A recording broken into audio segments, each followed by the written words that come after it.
Nahihirapan ka rin bang i-update or install yung Bingo Plus mo?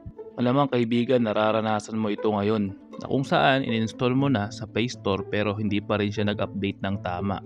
Ang masakit pa nito kaibigan, i-redirect ka pa sa isang website na kung saan i-download mo pa yung APK.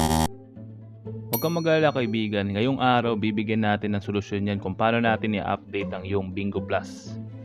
Nga pala ang ating channel ay may GCash giveaway na kung saan mamimigay tayo ng 500 GCash sa 10 maswerteng subscribers. Ang tanging gagawin mo lang ay mag-subscribe at sabihin kung bakit dapat ikaw manalo dito sa ating GCash giveaway.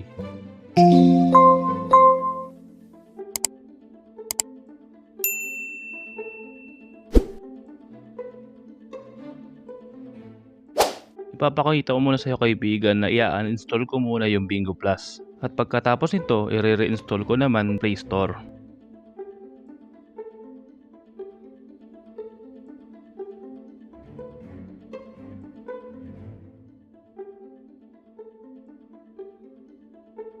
At pagkatapos kong i-install, pinlay ko na siya. Mapapansin mo dito kaibigan na kapag ka-open mo ng Bingo Plus, magkakaroon pa to ng panibagong update kung saan i-redirect ka sa isang website. Sa case ko mga kaibigan, na pre-download ko na tong APK nila. At malamang kapag na-download mo yung APK na to, i-reinstall mo to para mag-update yung application. Sa kasamaang palad mga kaibigan, kapag in-update natin yung application gamit yung APK nun, walang nangyayari or hindi rin siya mag-a-update.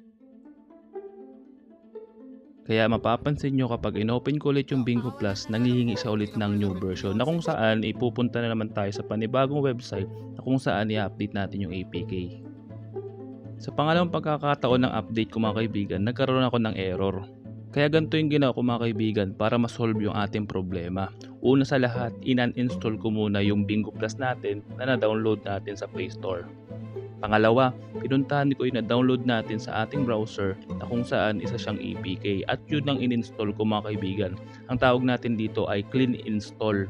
Ibig sabihin yung nai-install natin na gamit ang Play Store ay problema or tinatawag nilang may bug. Kaya mapapansin nyo pagkatapos ng clean installation natin ng Bingo Plus, ayan na po. Tinatanong na tayo kung tayo ay 21 years old and above at functional na lahat ng application or mga games sa loob ng Bingo Plus. Sana mga kaibigan may natutunan kayo ngayong araw at kung di ka pa nakapag-subscribe dito sa channel ko, please like, share, and subscribe na po kayo dito sa channel ko at tulungan nyo ako mag-grow yung aking channel para makagawa pa tayo ng mga makabuluhang content. Hanggang sa muli kaibigan, paalam.